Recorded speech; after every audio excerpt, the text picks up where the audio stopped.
That's how we stopped the spread of Ebola in West Africa.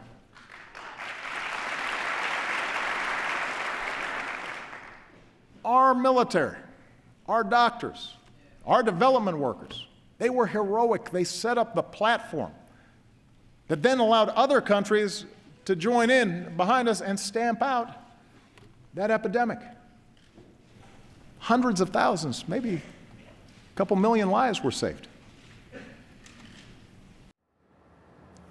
Welcome back, and that was President Obama on the United States helping West African nations to stop the spread of Ebola. Well, of course, this is Straight Talk Africa coming to you live from Washington. Let me come to you, Bruce. You know, we had a great party here, 2014, was it? The U.S.-Africa Summit. Leadership Summit. Should we expect another opportunity about that? The Chinese have been doing plenty, my friend. They just had one, in fact, in South Africa recently in Johannesburg, which was probably the 6th. I cannot predict exactly what the White House is planning at this point. That would be foolish of me. I know that the commitment to deepening and broadening our engagement with Africa is real. It's represented in this administration and in the previous 2 administrations. Again, I'm taking the longer view here. I think we're likely to see something that focuses more on deepening business, economic, investment ties between the United States and Africa. What about you, Karen? And what about from the view of the Capitol Hill? Well, I'll tell you, many people on the Capitol, especially those of us that were involved in the summit, would really like to see the entire thing happen again. But what I'm hearing is similar, is that it would probably be more similar to the business forum that happened as opposed to the full 2- or 3-day summit with all of the leaders. So we are looking forward to that, though. Interesting. Let me take you back to your cooperation or collaboration with the African Union. You're right, the African Union, in fact, has accomplished a lot of positive things along the way.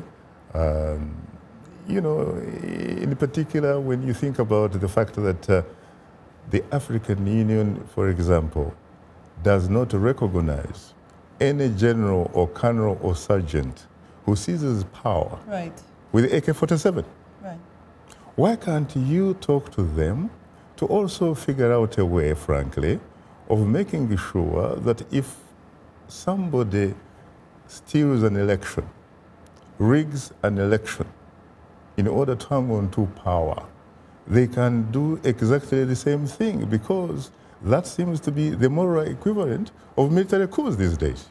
Right. I mean, I think those discussions, I know, have happened and will continue to happen with the African Union, but there also might be other ways that our country can support the African Union so that they can put some teeth behind that when that type of statement is made. I mean, for example, when the coup in Mali happened and there was the need for troops to come in, you know, the Malians had to call on the French.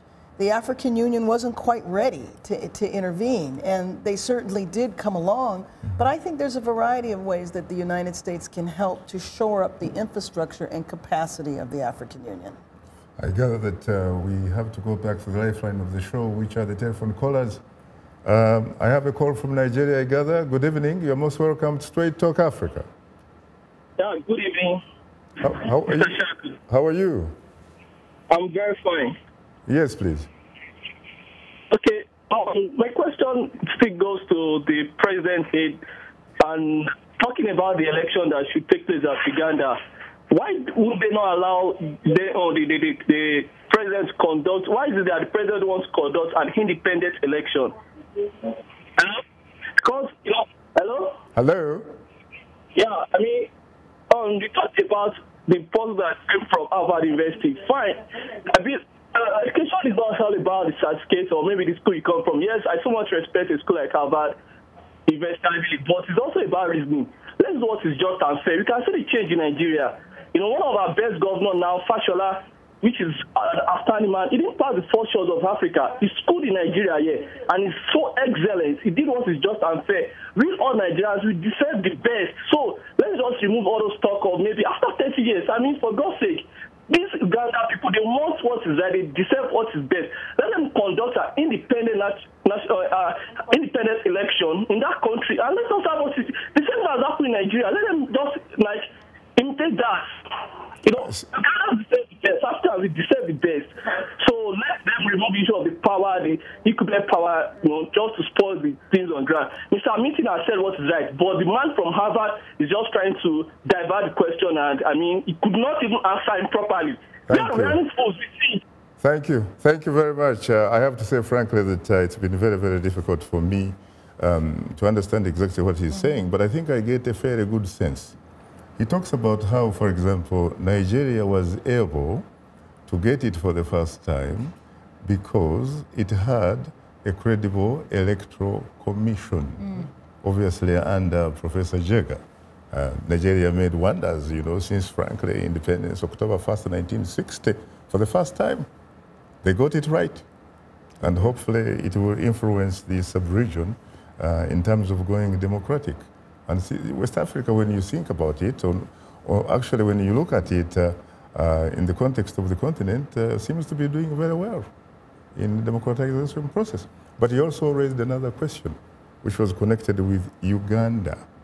He talked about how Uganda, for example, the government rejected a request from the opposition and civil society for fundamental electoral reforms.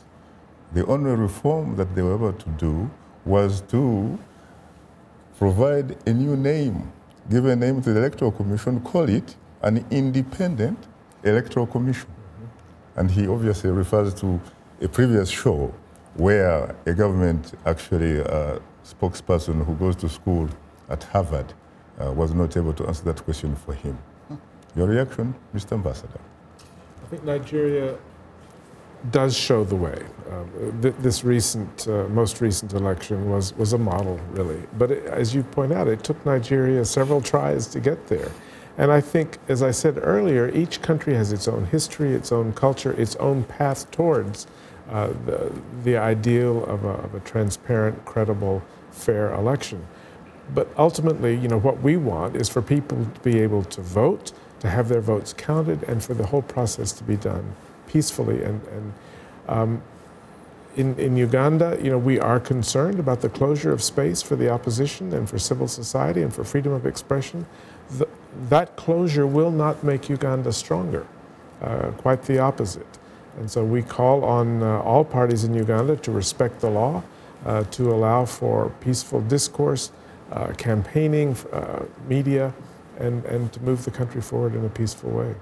Would it be fair, Karen, when you look at a country like Uganda, you look at Zimbabwe, you look at Rwanda, you look at Cameroon, you look at Burundi, you look at most of these countries, frankly, don't you find it very interesting that you have a ruling party that is fused with the state?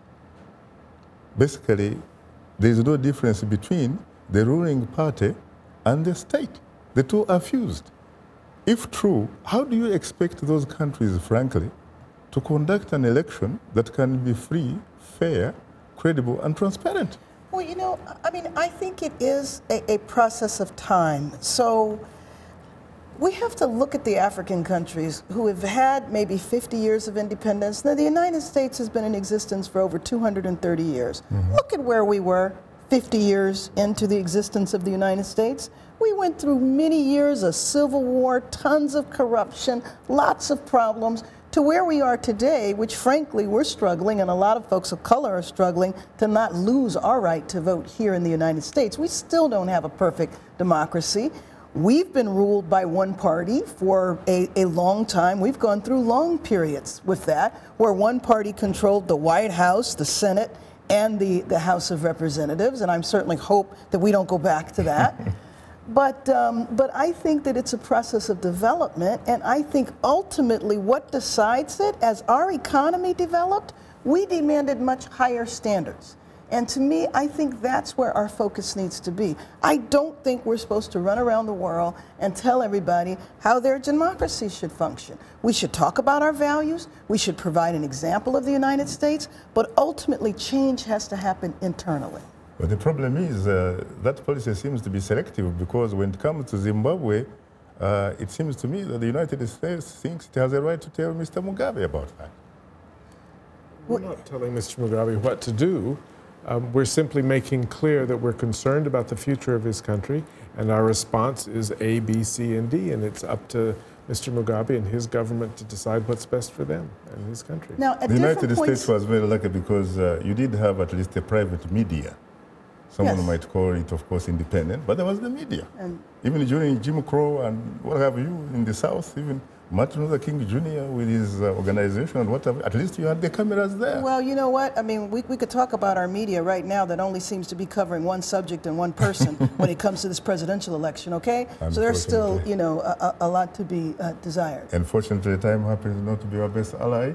On that note, thanks to our distinguished guests, Karen Bass, U.S. House of Representative for the U.S. State of California, and Ambassador Bruce Wharton, Principal Deputy Assistant Secretary of State for African Affairs. Thanks to our affiliate stations, along with our viewers and listeners, we thank you for tuning in.